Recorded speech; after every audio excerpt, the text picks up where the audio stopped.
Hello out there and welcome to Your Next Mission video podcast. The horrors of war sometimes leads to a deep-rooted pain in a veteran's heart that can only be healed by God. Today we continue our series of recognizing National Suicide Prevention Awareness Month by talking with the founder of a leading faith-based nonprofit organization that studies how building spiritual strength brings wholeness to veterans suffering from moral injury. Please stay tuned for this very important conversation. We'll be right back. Welcome to Your Next Mission video podcast, where we tell the stories of those who have served in the past and those who are serving today. From transition to financial wellness, VA benefits to mental health, we cover issues facing veterans, active military, and their families. Now here's your host, the 12th Sergeant Major of the Army and co-founder of the American Freedom Foundation, Jack L. Tilley.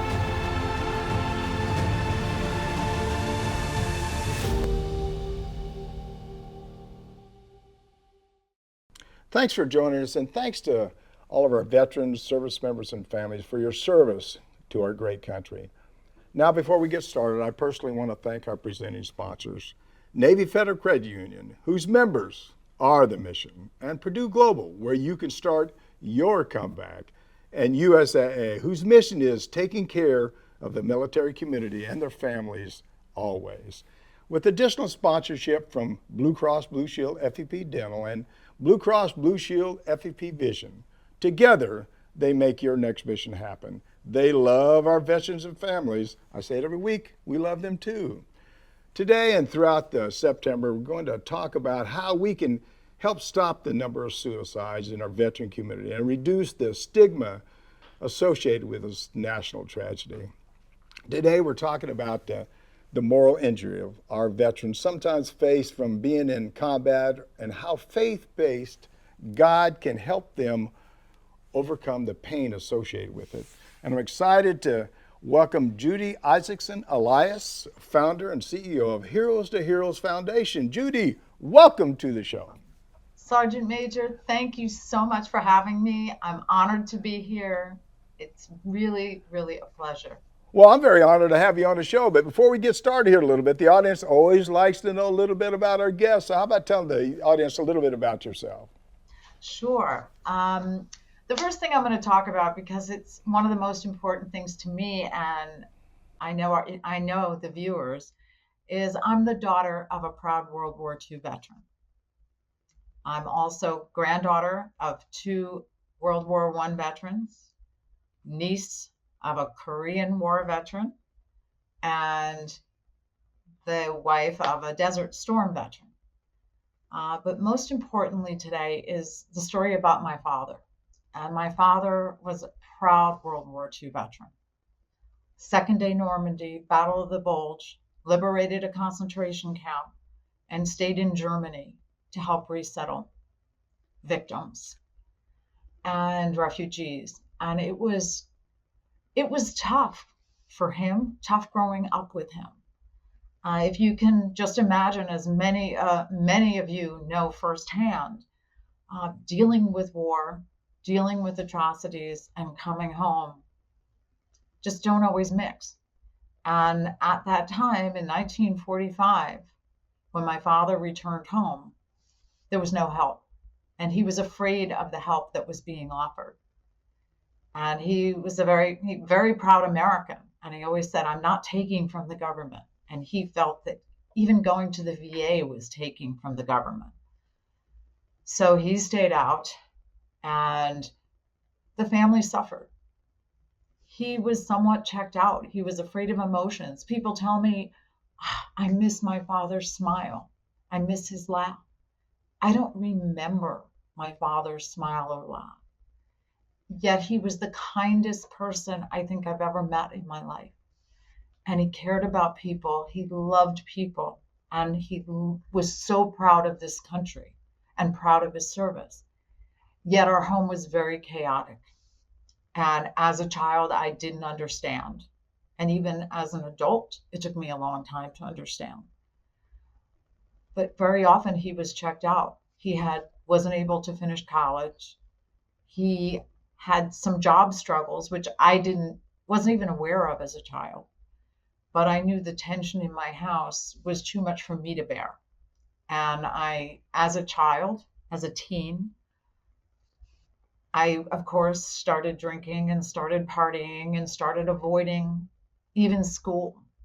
And I was on a path of self-destruction, just anything I could do to just numb what was going on at home. When I talked to my friends from that time, they never went to my house. I never brought people home. And a friend of mine's family took me in, and I stayed in touch with my father. And on one of our calls, he asked me, would I please go on this pilgrimage to Israel? And my reaction was, I've kind of pushed God away. I've kind of cursed God. I can't go there. I mean, it's not me. It's not what I want. Religion, faith, I just can't do it. And my father responded with, would you please do it for me? Now, my father was with me for 41 years of my life. Not one other time did he ask me to do that, anything for him.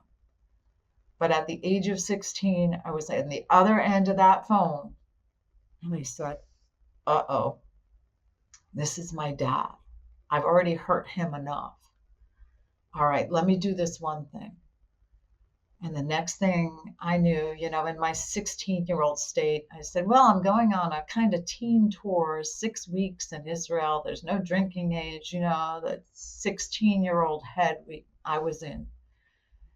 And the next thing I knew was the day we were going to the Western Wall. And I told a couple of my friends, I can't do this. This is like face to face with my creator. I don't know. I can't. This is real. I've just been too bad. I don't deserve this. And my friend said to me, you got to go. You're Jewish. You're here. You've got to go. And they took me by the arms. And I just remember breaking down on the way, being terrified, being afraid. And I realized of what I was going to feel. And as I walked up to that wall and I put my hand on the wall, I felt like my whole life came together. My heart was coming back together, and I was starting to get clear, and the tears came. And it's still very emotional to me. We're talking over 50, almost 50 years ago. And I remember it and feel it like it was yesterday. And I just said, I have to get myself together. I said, God, I need your help. I don't know how to do this. And I need you to help me figure this out. And as I left the wall, I left that moment, like I kept those feelings with me. And I said, I've got to get back into my life. I've got to do something. I'm not alone. And that was one thing I can't stress enough. And if there are teens out there, know you are not alone. Veterans, you're not alone. And that day, it hit me to my core, in my soul, that I wasn't alone. And I had to get myself on a path, find out what my mission was, and move forward. And I came home, started getting involved in my faith. I finished high school, started college. I then got married and raised my children, my 2 boys, very strongly in their faith. And, we've become observant Jews, and we observe the Sabbath, and we observe the laws of kashrut, and this became a way of life for me from that day. And in 2001, my father died as a result of a car accident on the way to a Jewish war veterans meeting. And in that meeting, they were planning what they had to do to help wounded veterans the following month. They were putting the calendar together. And I learned that for the last 20 years of his life, my father spent some time every week helping wounded vets. And I just said, what's going on? I didn't even know this about him. He was so humble. He would never say, I'm going to do a good deed. He would never talk about it. He just did it. He was just such a prime example of the greatest generation, and the greatest people, the top 1%, which is what I call our military. And in 2009, I was invited to Walter Reed Army Medical Center when it was in DC, to visit our soldiers. And I didn't know what to expect. I was invited in a very roundabout way. And I said, I need to do this. I need to see this. And when I walked in and started meeting our heroes, who I call my heroes, many of the people listening today were possibly there then. I started speaking to people and hearing their pain, and I'm starting to really listen to what they had to say. And so many wanted to go back and finish the job. And I saw their mothers, often mothers, standing there, and the pain in their eyes. And as a mom, I just said, with a history of family in the military, I just said, how can I be here and not do something? How can I see this? And I started volunteering for organizations. And at the time, everything was in its infancy. And it was about, let's go fishing, let's go swim, let's do all this, and we'll drink for the weekend and we'll come home. But what I saw in people's eyes was that I felt they needed more. And I saw some of the pain I could relate to, that I had felt as a teen, the feeling of being alone, the feeling of no mission, the feeling of what's my next move? And I started learning about the suicide rate. And I'm a studier, I'm a learner. And I thought to myself, even in my darkest days, I never went there. What does it take? What are the things that people are going through we're getting 22 suicides a day at the time. What's taking them there? And I'm a problem solver, and my thought is, I have to fix this. This is my job. I got to do it. This is my mission. And then I thought back to that day. As I read about the research about suicide, two things kept coming up: faith and belonging. And I thought back to that day when I was at the Western Wall. And at that moment, I understood, number one, I wasn't alone. Number two, my faith was so important. And number three, I belonged to something bigger than myself. And at that moment, I said, wow, what if I took veterans who were struggling like they're struggling, or were just transitioning from the military, if we took them on that journey to Israel, where they can explore their own faith, whatever their faith is, if they can start learning about who they are and their identity outside the military, would this help them feel a sense of belonging? Would it help them choose life? And in March 2010, Heroes to Heroes was born. Oh wow, that's that's an incredible story. I appreciate you sharing it with me. Your father never talked about any of the issues that he ever had. He never said anything to you. That's not uncommon either, because there's a lot of people that get out there that just always talk about it on the show about. Now most of us keep it to ourselves. They don't talk about it, and it's healing. For people to talk about it and tell their stories as much as they can, but it's really a shame. And I think it was a lot different, in World War I, World War II, even in Vietnam. People just didn't talk about that. I think you touched on it already, but the mission of the Heroes to Heroes and your vision. What's your mission and your goals? Our mission is we provide spiritual healing and peer support for veterans who suffer from moral injury, which slash PTSD. Yeah. And moral injury is often not defined. But I'm going to go more into, I know we're going to get into moral injury a little bit later. But what we do is we focus on faith and values.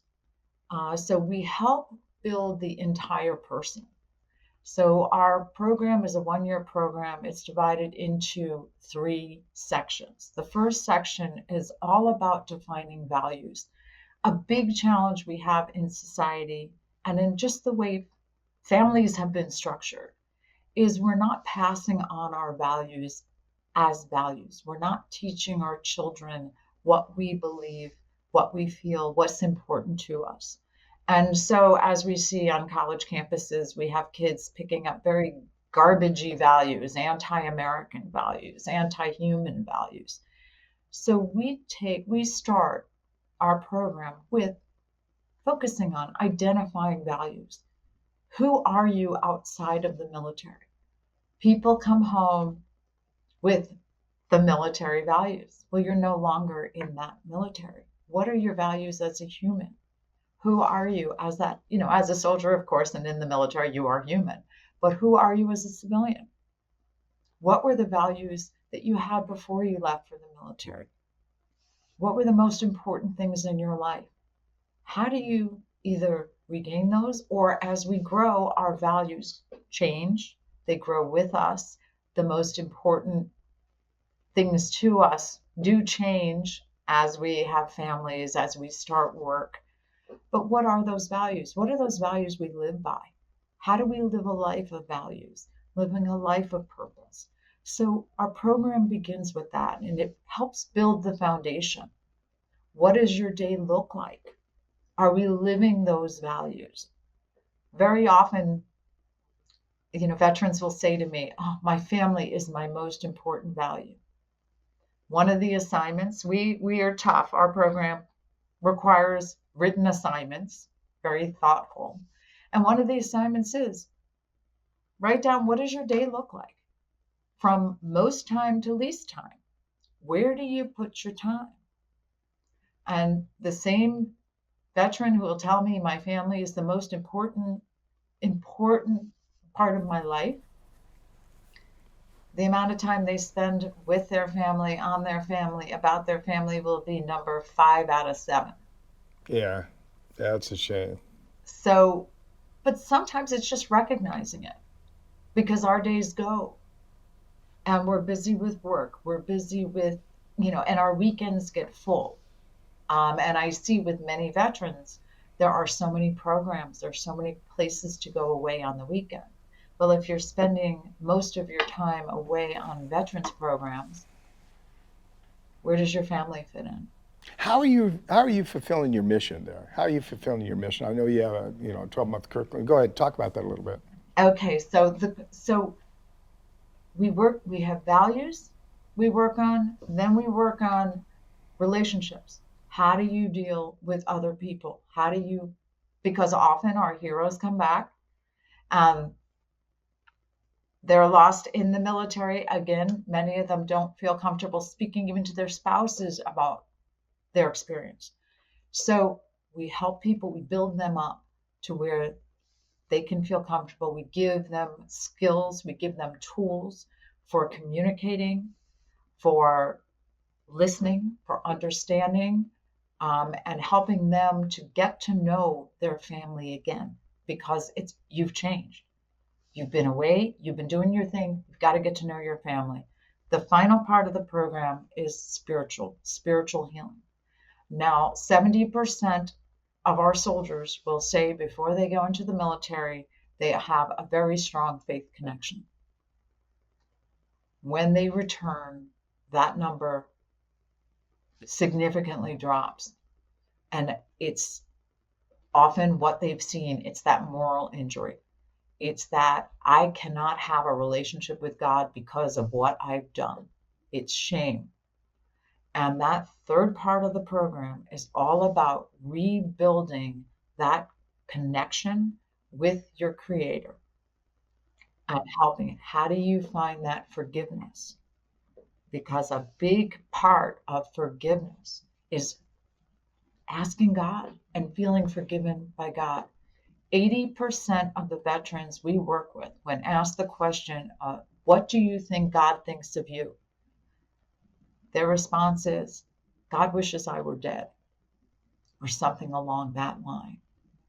Now, that relationship is one of the most important relationships to repair.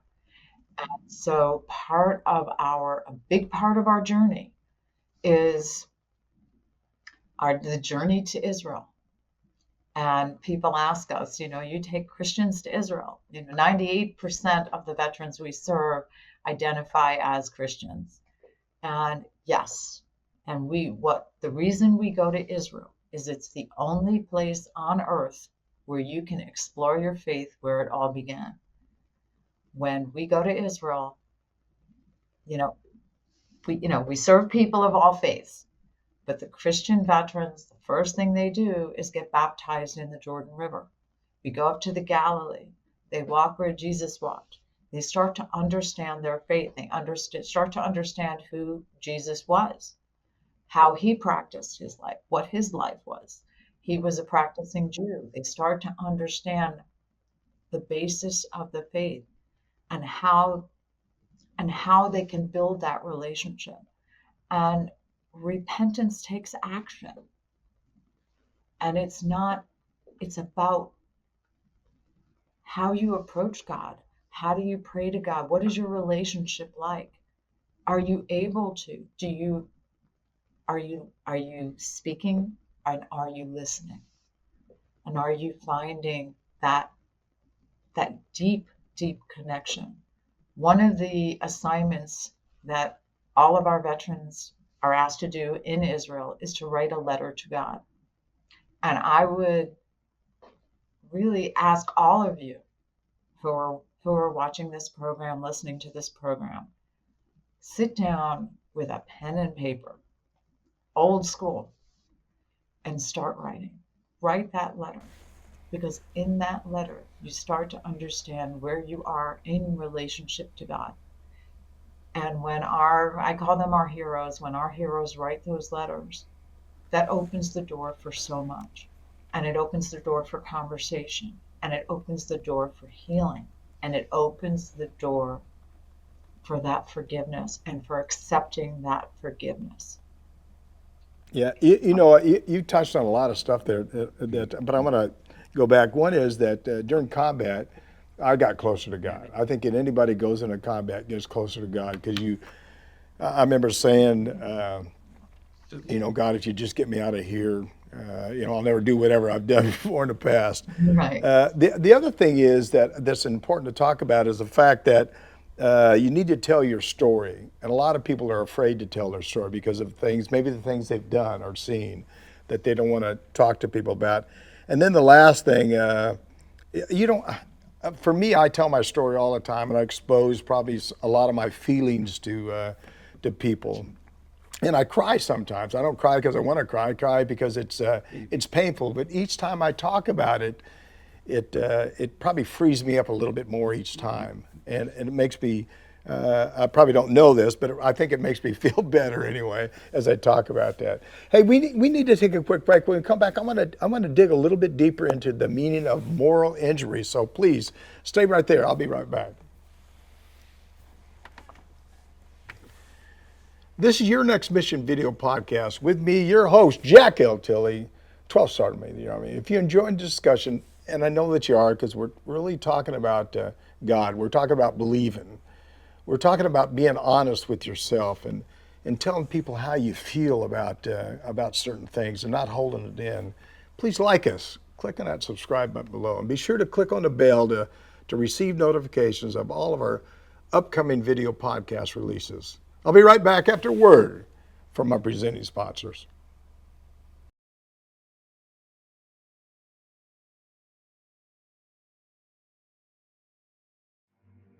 You're watching Your Next Mission video podcast, proudly presented by Navy Federal Credit Union, the most trusted credit union owned by members of the military community, serving all branches of the armed forces and their families. Learn more at NavyFederal.org. Their members are the mission. Purdue Global. You're ready for a comeback, and with Purdue Global, you can do more than take classes. You can take charge of your story, of your career, of your life. Earn a degree you can be proud of and get an education employers respect. Start your comeback at purdueglobal.edu. And USAA. A promise is a trust not to be broken. whether spoken with an oath solemnly swear, or sealed with a pinky. And after 100 years, we're still taking care of the military community and their families. That's our mission, always. Now back to your host, the 12th Sergeant Major of the Army, Jack L. Tilley.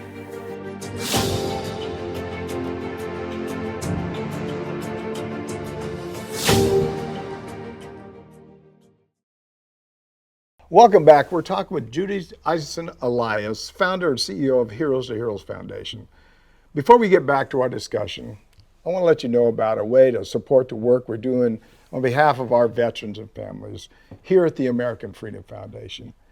If you have a used vehicle you're planning on getting rid of or some property you don't have any plans for, you can donate it.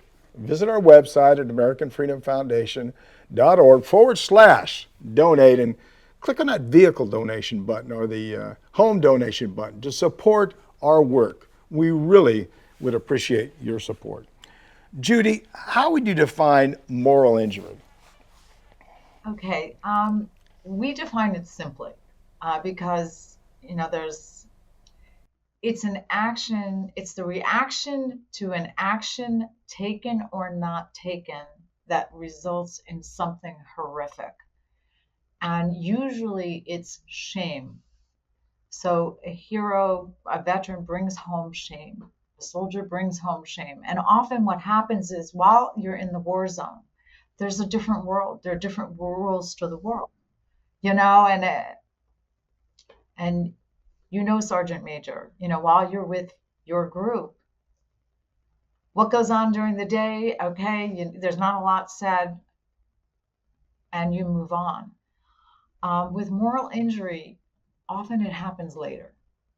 The realization happens later. People come home and all of a sudden, why do I feel so bad? And, people are diagnosed with PTSD because there's no diagnosis for moral injury at the VA. Well, I think what happens too is that as you're talking, I'm thinking about, I've seen a guy get electrocuted and died, fell out of a telephone pole. I remember looking at the people in front of me, and all they did was sort of look and come back and didn't think anything about it. And so I agree with you 100%, is that you see it, but you don't react to it. You see it, but you don't feel it. You see it, but you don't know what to do about it. You just think that's normal. And also sometimes and this may be a foolish thing to say, but sometimes I think that in time of war, your heart turns black. That you don't necessarily see the same things that, if something like that happened in the USA, you oh my goodness, what's going on? But there, for some reason, you just sort of, I don't know if you accept it or you just deal with whatever the issues are. But as you get older, it bothers me a little bit more. I'm sorry, I didn't mean to cut you off there. No, sure. And I think it's survival. Yeah. To survive every day, to see the horrors that you see every day. If your heart was so open all the time, you couldn't do your job. And so that's the way your body reacts, your mind and your heart react, is just, we have to deal with this now. But now when you go home, all of a sudden, rules change. And, unlike, we go to Israel, 70% of the country, they're veterans. They've been through it. So it's not the same here. Very often, veterans come home and they don't see another veteran on their regular everyday life. We have a lot of what we call our heroes that are kind of isolated. And so, their spouse is not a veteran.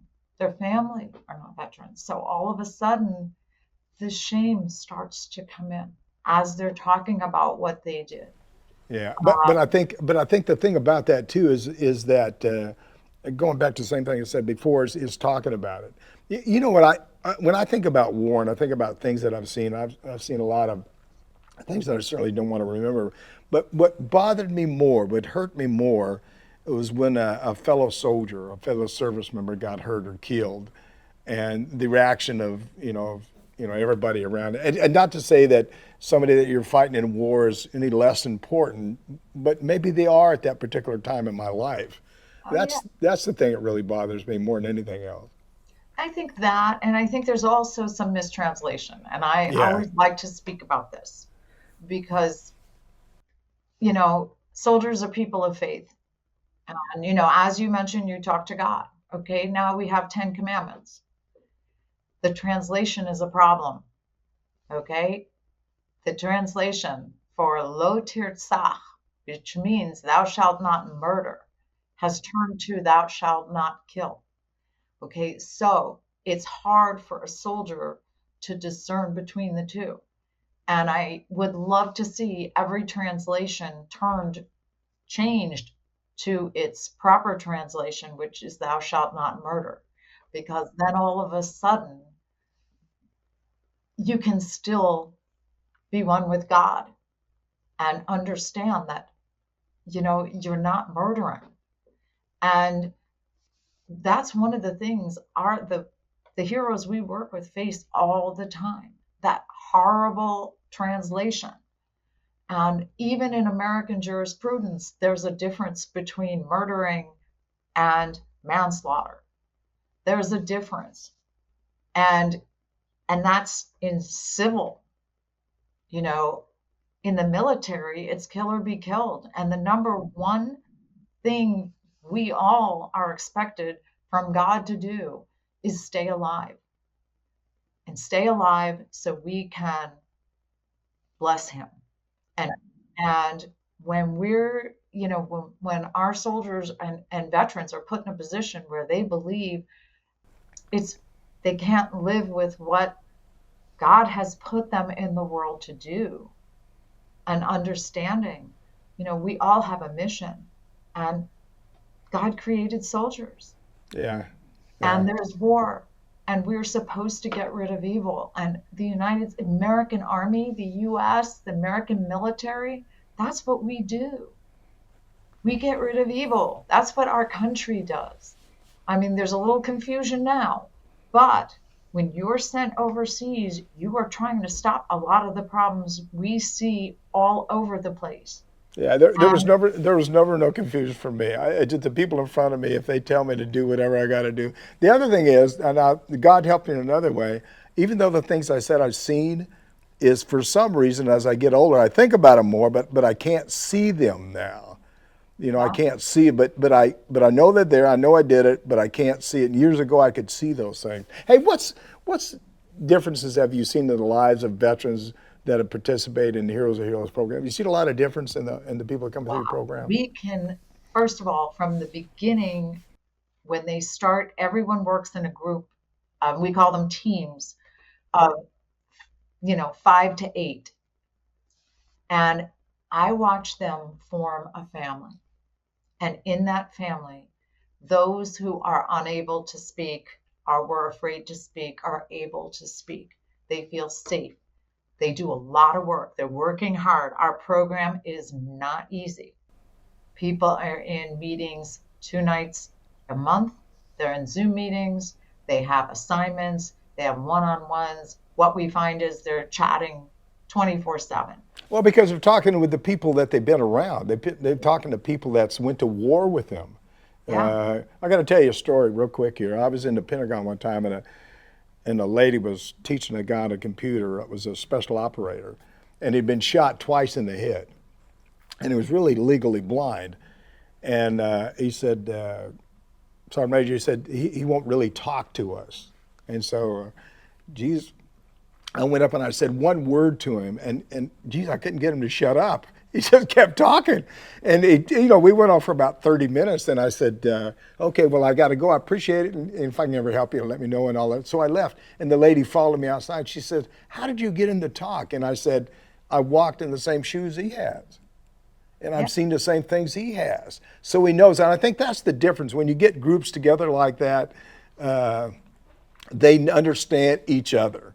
And they know the feelings of each other, and they know the impact of it. How many veterans have come through your program? 523. Woo! That's a big one. That's a big number. Congratulations. It's so much work, but they tell us that they feel at peace. Oh, they yeah. can finally move forward. They understand their values. They understand their mission. we give them, they end our program with a life plan. What is your life going to look like? What do you want to do? What do you want it to look like spiritually, emotionally, financially, Yeah. physically? So they feel at peace. That those 10 days in Israel are a miracle. Yeah. We watch people from day one who are terrified. They're confronting their Lord, they're terrified. And then by day 3, they're relaxed, happy, laughing, wanting more, wanting to reconnect with each other, calling their spouses, and very often apologizing and saying, wow, I put you through a lot. Now I need to give you more, hear you more. Yeah. And we've had people come back and they had a second chance at their marriage, and the next thing we know, they're having children, and it's just. Well, that's a good thing, I guess. And I Right, love Mark? it, and I'm getting pictures and invitations, and it is so special, and watching them feel like they belong again, feel Well, like they have a mission. yeah, that's got to make you feel good. I mean, it's got the good feeling of just success stories. I mean, that's great. Have you have any of them revealed any ideations of suicide? Thank God, 523 and no suicides. Yeah. They've had suicidal ideation very often. Once they take that journey to Israel and there's a connection to God, then that changes the whole dynamic, because the one thing God does not want you to do is take your own life. Absolutely. Okay? So on top of Masada, now if you can visualize this, up on top of this mountain where a group of people who were attacked by the Romans have decided before their wives are raped, and they're all taken as slaves, and some of them, their children are murdered brutally, they are all going to choose suicide on top of Mount Masada. That's the story, and that happened in the year 72, I believe. And they decided they would take their own lives. We go on top of that mountain. We take them up there. They hear the story. And right after that story, they promise each other that their lives will not end the way the people on Masada lives ended. Incredible. And that is voiced. It's a promise. And thank God, 523 kept their promises. You're doing a great job. We need to take another quick break. When we come back, I want to hear some of the stories that veterans have shared, and how others can really learn from them. So we'll be right back. Thank you. Now here's a word from one more of the organizations to help make this show possible.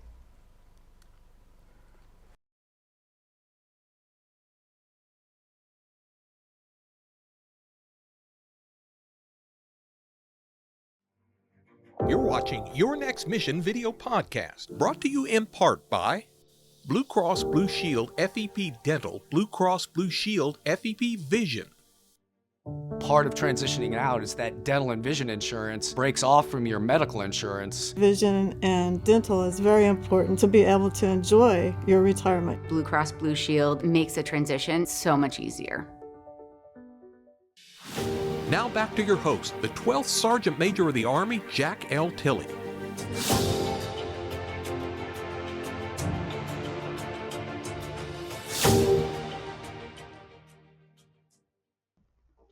Welcome back. We're blessed to be here today with Judy Isaacson Elias, founder and CEO of Heroes to Heroes Foundation. Remember, this is your show. We know there's so many issues that directly affect you, and we want to address each and every one of them. So please, as I said many times, reach out to me. Tell me what topics you'd like us to cover. You can call me at 844-424-1134. Send me an email at SMA Tilley at yournextmission.org. And guess what? I'll reach back out to you. Judy, I'd like you to share with our audience some of your amazing stories you shared with me during our prep call. Would you share me a couple of stories here? Absolutely. The first story I'm going to share is about a young man named Stephen. Stephen was suffering. I was on a network television program and received a call from his father. And his father said to me, I'm going to lose my son. He's not reacting. He's had 2 suicide attempts. I'm going to lose him. And he won't speak with his therapist at the VA.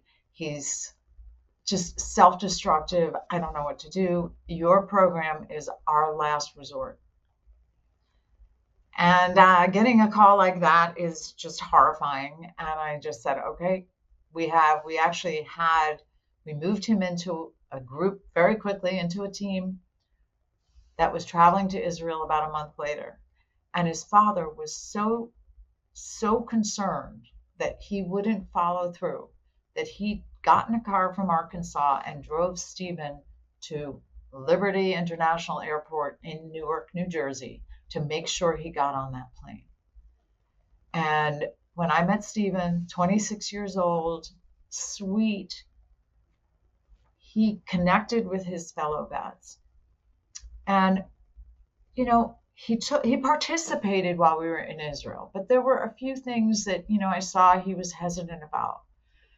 At one point, we walked through the Holocaust Museum, Yad Vashem, in Jerusalem, and it's very different from the one in DC, because this really talks about the difference between being a soldier and a murderer. And Stephen brought that up to me, because after the last part of the museum is a tribute to the 1.5 million children who were murdered by the Nazis. And as you walk through, there's a candle, there are a few candles, and they show the 1.5 million lights. And you just hear the names over and over and over. And we walked through that area, and at the end, Stephen broke down. And he said, I need to talk to everyone. He said, I have to, when I was in Iraq, we were ambushed. And one of the insurgents was about to take out my best friend. And I had a split second. I took the shot, saved my buddy.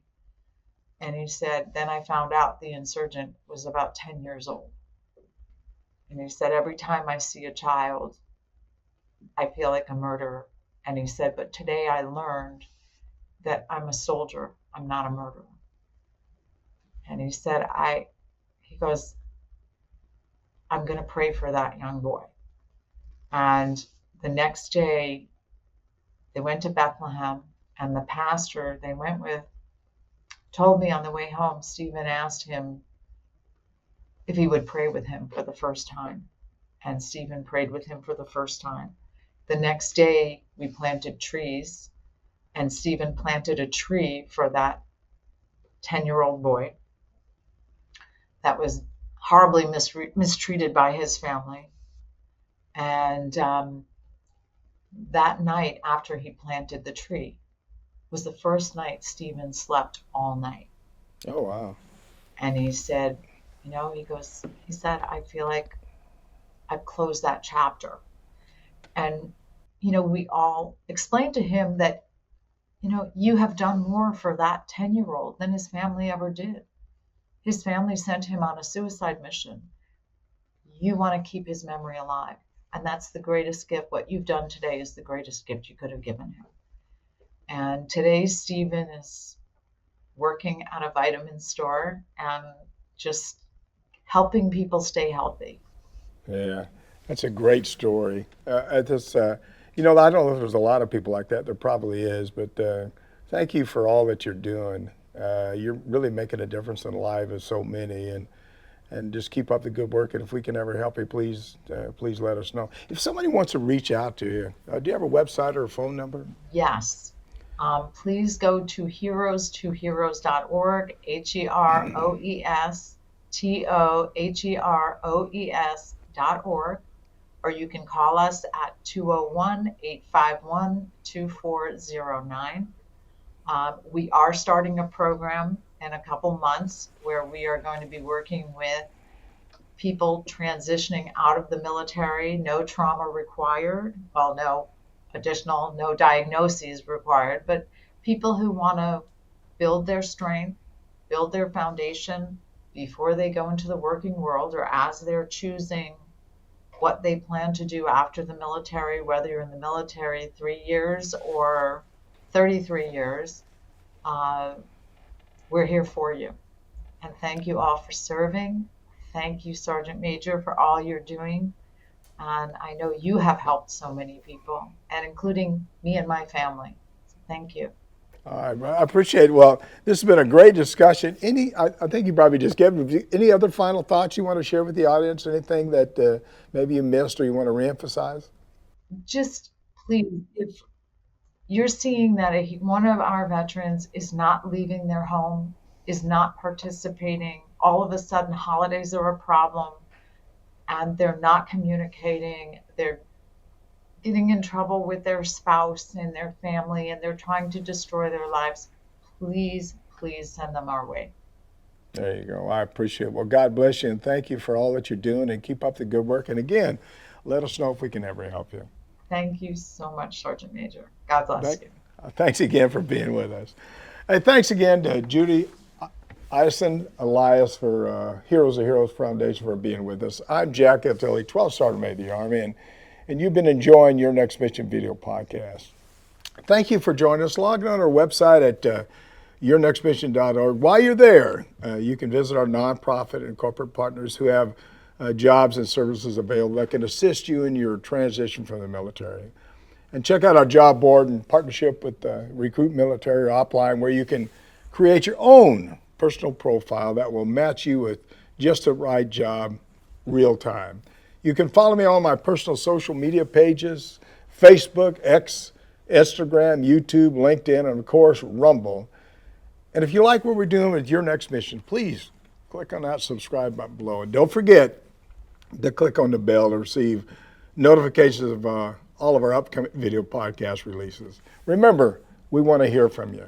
Please leave me a message at 844-424-1134 or send me an email at SMA Tilley at yournextmission.org. Thanks again to Judy for joining us today. And I don't know what I can say after all the great remarks or great stories that Judy had for us, but I do believe in God. I believe that everybody should get down on their hands and knees and pray. And I believe that the things that you do in the military are the things that this country asks you to do. If you feel struggling, you're struggling in some way, reach out to Heroes of Heroes or somebody and tell your story. Get it off your chest. Tell people how you feel. Don't hold it in, because that's when it really starts hurting.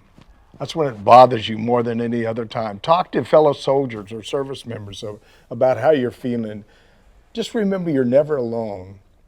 And there's a lot of people out there that love you and want to take care of you. If you're needing help or having any difficulties coping with transition or any mental health challenges, please reach out to the suicide crisis line by dialing 988, and someone will be there who can talk to you. Thanks for watching, and thanks to New Mind Studios, and of course our sponsors: Navy Federal Credit Union, Purdue Global, USAA, Blue Cross Blue Shield, FEP Dental, Blue Cross Blue Shield, FEP Vision. We appreciate all you do for our military. And as always, see you on the high ground. Hooah!